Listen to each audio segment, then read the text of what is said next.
برطانیہ سمیت دنیا کے کئی ممالک میں شاہی گھرانے اسکینڈلز کا شکار ہیں، تاہم جاپان کا قدیم ترین شاہی گھرانہ آج بھی اپنی قدر و منزلت قائم رکھے ہوئے ہے۔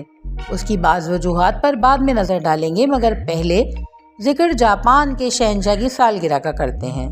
جاپان کے شہنشاہ ناروہیٹو کی 64ویں سالگرہ کی کراچی میں تقریب کا اہتمام کیا گیا، جس میں گورنر سندھ کامران خان ٹیسوری مہمان خصوصی تھے۔ انہوں نے اسلام آباد میں اتحادی جماعتوں کے رہنماؤں کے اعزاز میں دیے گئے عشائیے پر اس تقریب کو ترجیح دے کر شرکت کی۔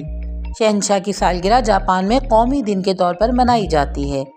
اسی مناسبت سے منعقد اس تقریب میں کئی صوبائی وزراء، اراکین اسمبلی، حکومت کے اعلیٰ افسر، مختلف ممالک کے قونصل جنرلز اور پاکستان میں جاپان کی سر فہرست کمپنیوں کے سربراہان موجود تھے، جبکہ ملک کی تجارتی، کاروباری اور سماجی شخصیات بھی یہاں شریک تھیں۔ تقریب سے خطاب میں کراچی میں جاپان کے قونصل جنرل ہتوری ماساہیرو نے پاکستان میں الیکشن کے کامیاب انعقاد پر مبارکباد دی۔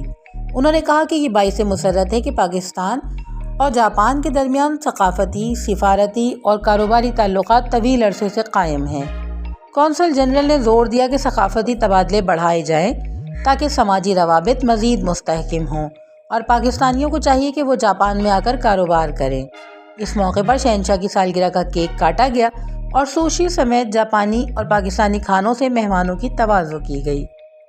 جنگ عظیم دوم کے بعد سے جاپان میں شہنشاہ کو آئینی لحاظ سے علامتی حیثیت حاصل ہے، مگر شہنشاہ سے لوگوں کی محبت کا اندازہ اس بات سے لگایا جا سکتا ہے کہ سالگرہ کے موقع پر دیدار کے لیے ٹوکیو میں شاہی محل آنے والوں کا تانتا بندھا رہتا ہے۔ خاص بات یہ ہے کہ قطار میلوں طویل بھی ہو تو بدنظمی نہیں ہوتی، کوئی اونچی آواز سے بات نہیں کرتا اور نہ میلے ٹھیلے کا ماحول ہوتا ہے۔ جاپانی شہریوں کے لیے یہ اپنے شہنشاہ کی جھلک دیکھنے اور ان سے عقیدت کے اظہار کا لمحہ ہوتا ہے۔ جاپانی تاریخ کے مطابق سورج کی دیوی نے زمین پر حکمرانی کے لیے اپنے پوتے شہزادہ رائس کو بھیجا تھا۔ اس طرح دیوی کے پڑپوتے کا بیٹا جیمو جاپان کا پہلا شہنشاہ بنا۔ ناروہیٹو اسی نسل کے 126ویں شہنشاہ ہیں۔ ناروہیٹو اپنے والد شہنشاہ ایمریٹس اوکیہیٹو کی جانب سے تخت سے دستبردار ہونے کے بعد 1 مئی سن 2019 کو تخت نشین ہوئے، اور ان کے دور کو ریویا یعنی حسین ہمانگی سے تعبیر کیا جاتا ہے۔ شہنشاہ ناروہیٹو نے آکسفورڈ یونیورسٹی سے میری ٹائم ٹرانسپورٹیشن کے شعبے میں تعلیم حاصل کی تھی۔ سادگی ایسی کہ یونیورسٹی دور میں اپنے کپڑے خود دھوئے، وطن لوٹے تو جاپانی تاریخ میں پی ایچ ڈی پروگرام سے وابستہ ہوئے۔ وہ آرٹیفیشل انٹیلیجنس اور جدید ٹیکنالوجی کو عام آدمی کے مفاد میں لانے پر زور دیتے ہیں۔ ناروہیٹو چاہتے ہیں کہ آٹومیٹک کنٹرول ٹیکنالوجی کا استعمال بغیر ڈرائیور چلائی جانے والی گاڑیاں بنائے، روبوٹس کی تیاری، توانائی، مینجمنٹ، میڈیکل اور بائیو ٹیکنالوجیز میں ہو، مگر ساتھ ہی یہ دنیا میں پانی کی مناسب تقسیم میں بھی کیا جانا چاہیے۔ وہ جنگ عظیم دوم جامع جانوں کی قربانیوں کا حوالہ دیتے ہوئے قوم پر زور دیتے رہے ہیں کہ اتحاد برقرار رکھتے ہوئے امن اور خوشحالی کی کوششیں جاری رکھنی چاہیے۔ یہ یقینی بنانا چاہیے کہ جاپان میں جنگ سے ہونے والی تباہی پھر کبھی نہ ہو۔ جاپان کے شہنشاہوں کی یہ روایت رہی ہے کہ انہوں نے فنون جنگ پر ادب کی تعلیم کو فوقیت دی۔ شہنشاہ ناروہیٹو کا آئیڈیل ان کے اجداد ہیں۔ وہ ان شہنشاہ گنارا سے متاثر ہیں جنہوں نے ایک بار کہا تھا کہ لوگوں کا بیک وقت باپ اور ماں ہونے کے مجھے شدید رنج ہے کہ میں ان کی خیر خواہی کرنے سے قاصر ہوں۔ شہنشاہ ہنازونو بھی ان کے آئیڈیل ہیں، جنہوں نے اپنے ولی عہد شہزادہ کوزیویٹو سے کو یہ نصیحت کی تھی کہ پہلے نیکی حاصل کرو اور اس کے لیے اخلاقی قدروں اور آداب کی تعلیم حاصل کرو۔ شاید یہی وجہ ہے کہ 1869 کے میجی دور سے ہی جاپان میں یہ روایت رہی ہے کہ جنوری میں شاہی سال نو لیکچرز کا اہتمام کیا جاتا ہے۔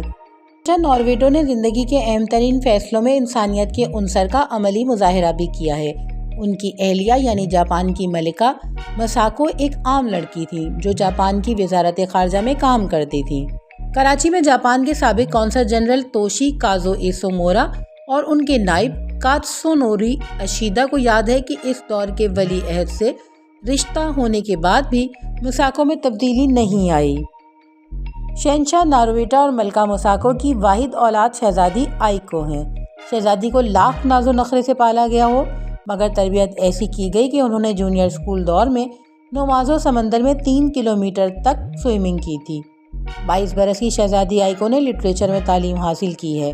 والدین سے متاثر شہزادی فلاحی کاموں میں خود کو وقف کرنا چاہتی ہیں اور شاید اسی وجہ سے انہوں نے اگلے ماہ سے جاپانی ریڈ کراس سوسائٹی میں ملازمت کی حامی بھر لی ہے۔ جاپان میں روایت رہی ہے کہ جب شہزادی 20 برس کی ہوتی ہے تو اس کے لیے خصوصی تاج بنوایا جاتا ہے۔ شہزادی آئیکو جب دسمبر سن 2021 میں 20 برس کی ہوئیں تو اس وقت جاپان سمیت دنیا کورونا وبا کے سبب معاشی ابتری کا شکار تھی، اس لیے شاہی گھرانے نے عوام کی رقم تاج بنانے پر ضائع نہیں کی۔